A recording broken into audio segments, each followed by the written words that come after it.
again folks, and welcome to a brand new playthrough. Today I'm playing through a game called Find the Source. Now this game is a print and play game and it is on Kickstarter right now, or at least if you're watching this video towards the end of 2022, it is on Kickstarter right now. Now I'll put a link to the Kickstarter page in the description below. So if you like the look of this, do click on that and check it out. I am the Lone Adventurer. Thank you very much for joining me for this video. If you enjoy this adventure and want to see more just like it, please do subscribe and hit the bell notification icon. Now I've only played through this game once, but I wanted to get a video up pretty sharpish because the Kickstarter campaign at time of recording is live.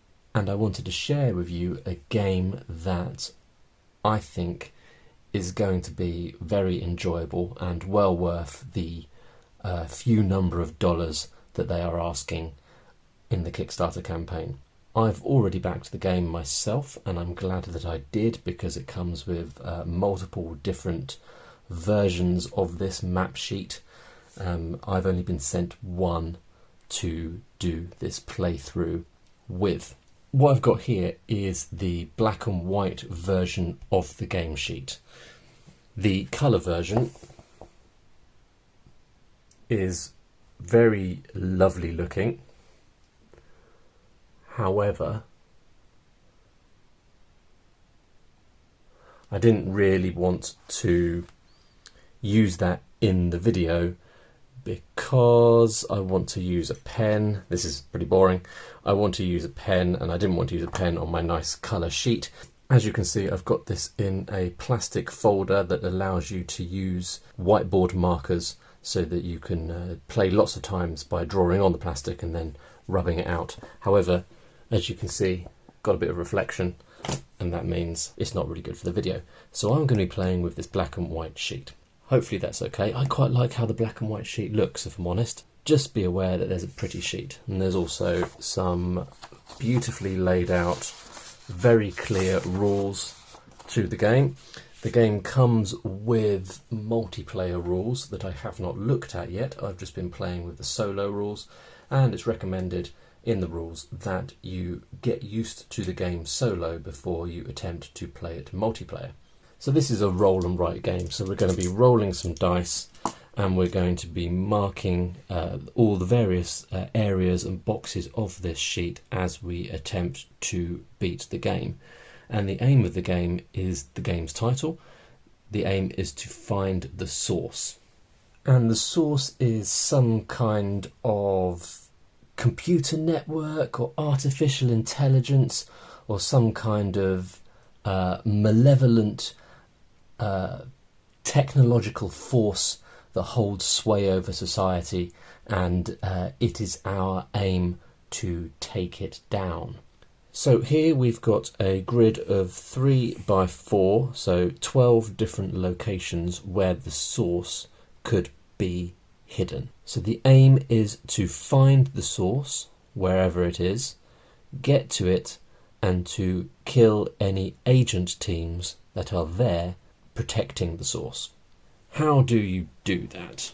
Well, we'll be dropped in a location, so our starting location might be here, and then you can move around the map doing particular things. But the most important things to do really are to investigate, which means just that, I think, to look into the location and see if you can find out some information about it, and then to hack. And to hack allows you to narrow down the subsection of these buildings where it might be.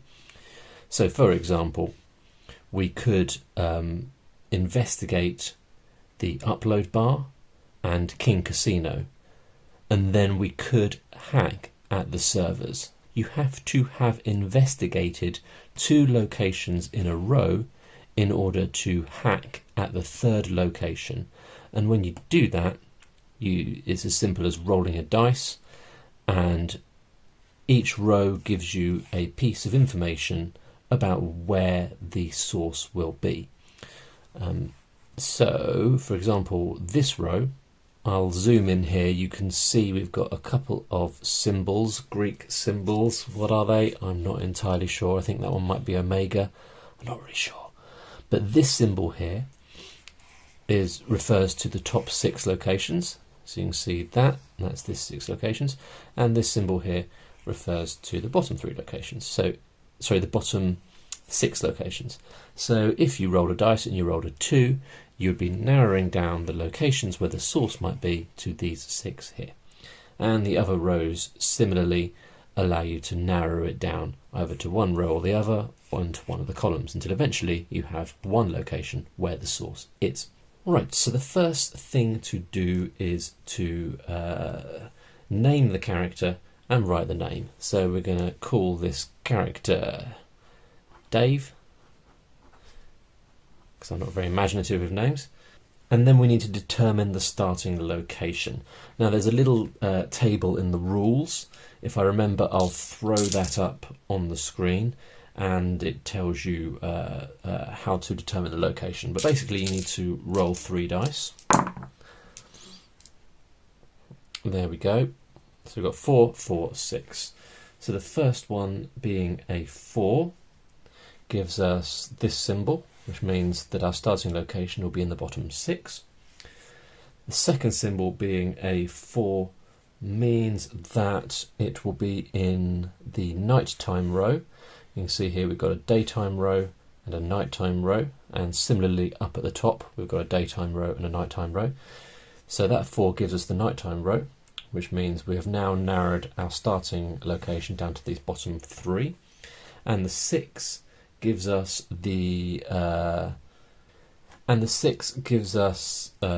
this symbol here, which means that it must be in, our starting location must be in this row. We've already narrowed it down to this section and this row here. So that means we're starting in the hospital. And we make that clear by marking that as number 1 over here. This is our first location. Then we need to roll 2 dice. And we've got a 6 and a 3. Now this is something that we will do frequently throughout the course of the game. We roll 2 dice, and you have to decide one of these dice to represent the size of the agent team that you are finding at this location. So you can have a small agent team, or you can have a big agent team. Now you might think, I totally want a small agent team, and quite often that will be the case. But if you go for the small number, you have to also add a point of energy to the source up here. And when the source reaches full power at 31 points of energy, you lose the game. So the downside of picking the smaller number, which is more beneficial to you because a smaller agent team is easier to fight, the downside of picking that is that you get closer and closer to the end of the game. But I don't like the thought of having a 6-point agent team this early on, so I think that's what I'm going to do. I'm going to have a 3-point agent team. So we write that in here, and then because I chose the smaller number, I'm going to increase the bar up here by 1, taking us 1 step closer to the end of the game. Now I'm using pencil up here because this bit here, as far as I recall, is the only area of the board where you might at some point get to rub something out, so you can decrease the energy bar at certain points. So with that done, we've got our starting location, which is the hospital, and we've got the agent team there, which is a team of 3 agents that we may well have to defeat. And with that done, we're ready and we can start the game. So we're going to go into our first round. And the first thing you do is you roll 2 dice to determine action points. And we've got a 5 and we've got a 3. Now once again we need to make that decision. One of these digits will represent how many action points we get, i.e. how many points we get to spend to perform particular actions in order to progress in our aims. So I could choose the 3 and have 3 action points, and that would be nice, or I could choose the 5 and have 5 action points, which is obviously better. Now if I chose the 5, I'd have to increase the energy by 1, which is a bad thing, but I'd get more action points. If I chose the 3, I would have fewer action points, I wouldn't have to increase the energy bar, and I would get to improve one of these skills. And these skills are pretty important. Now because 3 and 5 are quite close together, if this was a choice between 1 and 5, that'd be a lot more difficult. 1 action point versus 5 action points. But 3 and 5, yeah, that's fine. 3 action points to spend, that's okay. So I've chosen the 3. I've then represented my total action points over here with a different dice, because these you'll have to periodically roll, and this one I can use to track how many action points I've got left. And because I chose the smaller number, that means I get to do one of the skill improvements. So very quickly I'll run through these. First one is energy loss. At the end of each round we will have to increase this bar by a certain amount of energy. At the start of the game, at the end of every round we'll have to increase it by 3, which is pretty big. But as you can see, as I improve this skill, the amount of energy spent at the end of each round will decrease, and that's pretty cool. This one here will gradually give you additional actions that you can put on your dice every single round. This one here, we'll talk about how this one works in a bit, but basically it improves your ability to fight the agents. This one here allows you to gain re-rolls during the game. This one here decreases the cost, this is hack, of hacking. So as you increase this skill, the amount of energy spend decreases, and that's also a good thing. So which one of these am I going to do now? I get to improve one of these skills by 1. It's a tricky decision. I mean, it's down really, for me, between energy and fight at this point, because the quicker I can improve my fighting skill, the better, and the quicker I can decrease the amount of energy I'm spending each round is also better. So I think I'm going to go for energy. So I'm going to cross out that one. Now, I'm still spending 3 energy per round, but if I do that again, it's down to 2, and then eventually to 1. So it's good to get on with that action.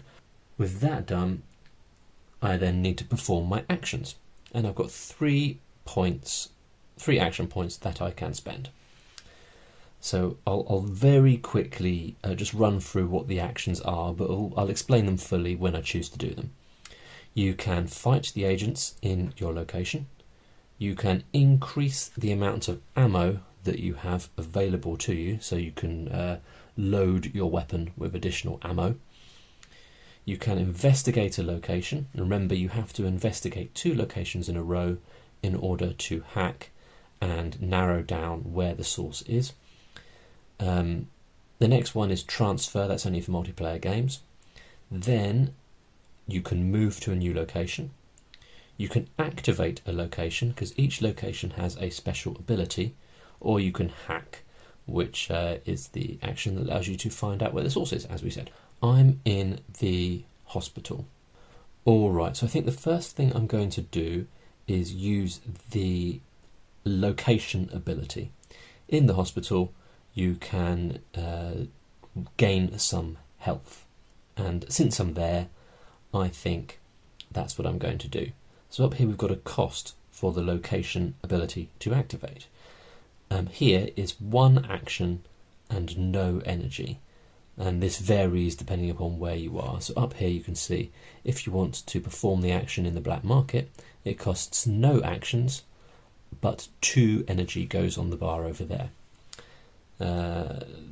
This one here, the laboratory, where you can upgrade a skill, costs 2 actions and no energy. Okay, so where we are, this is going to cost 1 action. Then I'm going to mark this box here to show that I've done the location ability. You notice here I can do this one twice. Some of the other ones can only be done once. And that's going to give me 1 health. So I'm going to circle this heart on this health track here. This means I can now lose 3 health before I get into any bother. So that's nice. Now I'm left with 2 action points. It costs 2 to fight. Am I going to do that? I don't think I am. I'll tell you what I'm going to do. I'm going to spend 1 action point, leaving me with 1 left, to investigate. So I mark this little column here next to this file. That means I have investigated the hospital. So that's done. The other box can be ignored. That's only for multiplayer games. In solo games, you only have to do 1 investigation per location. So that's good.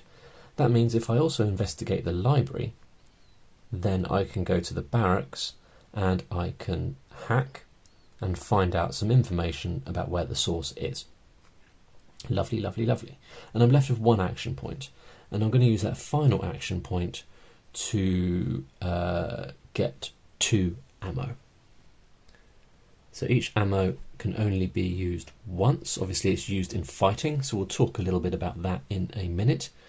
But I've got 2 extra ammo, and that's great. And the round's over. The round is over. So at the end of the round, we're going to be producing energy for the source. And at the moment, I am increasing the source's energy by 3 each round. 1, 2, 3. And then we're on to a new round. So we're going to determine action points by rolling our 2 dice. Aha!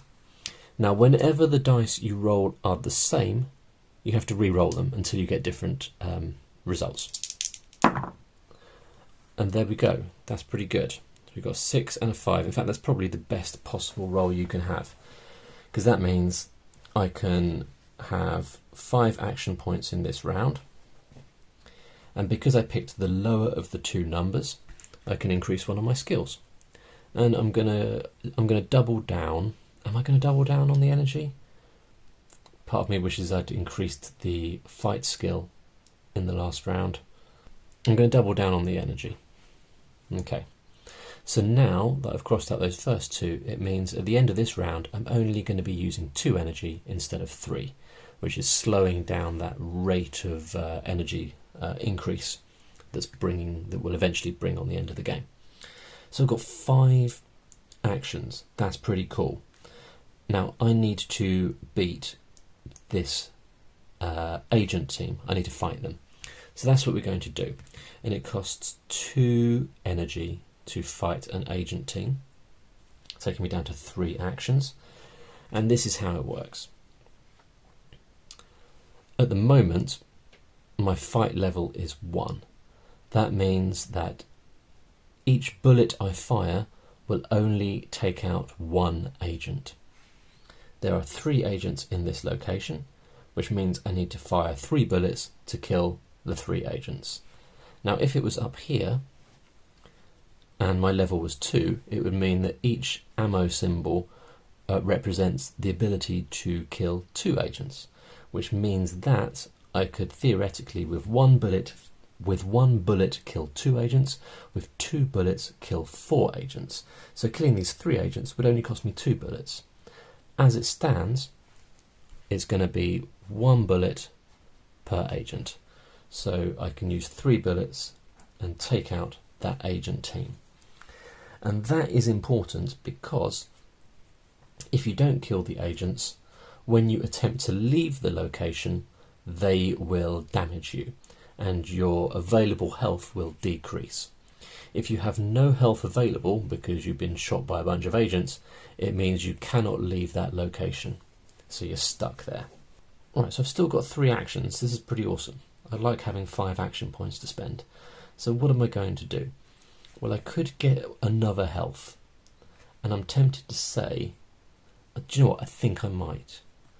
I'm going to use the location ability to get 1 health. That costs 1 action point, taking me down to 2 action points left. And there we go. So we've now got 4 health to play with. That means that at some point I can choose to leave a location even if I haven't taken down the agent team there.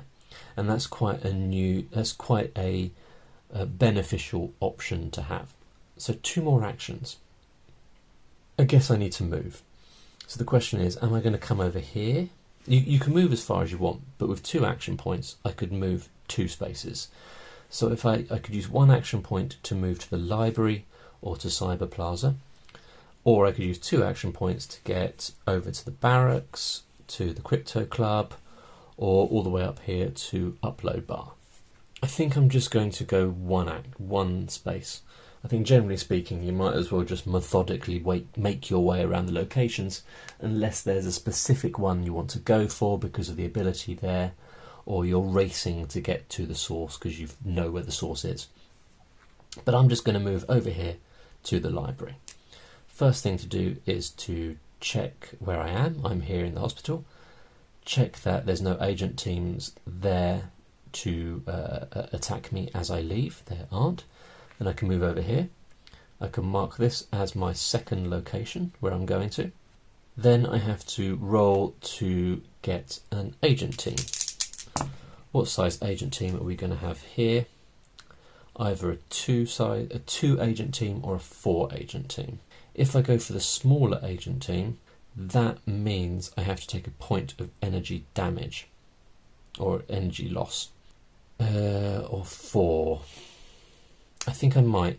I'm gonna say that this location, the first agent team there, is going to be a 2-person agent team, which means that because I chose a smaller one, I'm going to also increase the energy bar by 1. I've still got 1 action point. Actually, activating the ability here costs energy, not actions. So I could do that as well. In fact, I'm going to, just to show you what's going on here. So the location ability here costs no actions, but it costs 1 energy. So I'm going to increase by 1 energy again, and you can see how quickly this energy bar fills up if you're not careful. And I'm going to use the library's ability. It says roll. You get that item. So I'm going to roll 1 dice. We've got a 2. So if you look over at these items here, we've got a bunch of 1-use items. And if we look at item 2, we can see what it is. It is a hacker card. You or another player gets 2 ammo, 1 health, and 1 action. So I mark this box here to show that I've got that item. When I choose to use it, I will tick in this box over here, or cross it out. But I've still got 1 action to use. I've still got 1 action. And actually what I'm going to do with that action is I'm going to investigate. And now I've got 2 locations where I have investigated, which means I could theoretically go to the barracks, hack from the barracks, and find out a little bit of information about where the source is. However, if I hack at the moment, it's going to cost me 4 energy, and that will rapidly become a bad situation. So I think I'm going to hold off on doing that for now and wait until I've increased my hacking skill a little bit. Alright, I think we're going to stop there for the first video. We'll carry on in a second one. Hope you've enjoyed it. If this is something you think you would want to back on Kickstarter, follow the link in the description below and back it. It's only a few dollars. And then come back here immediately and watch the second video in this series. Alright, I've been the Lone Adventurer. Thanks for watching. See you in part 2.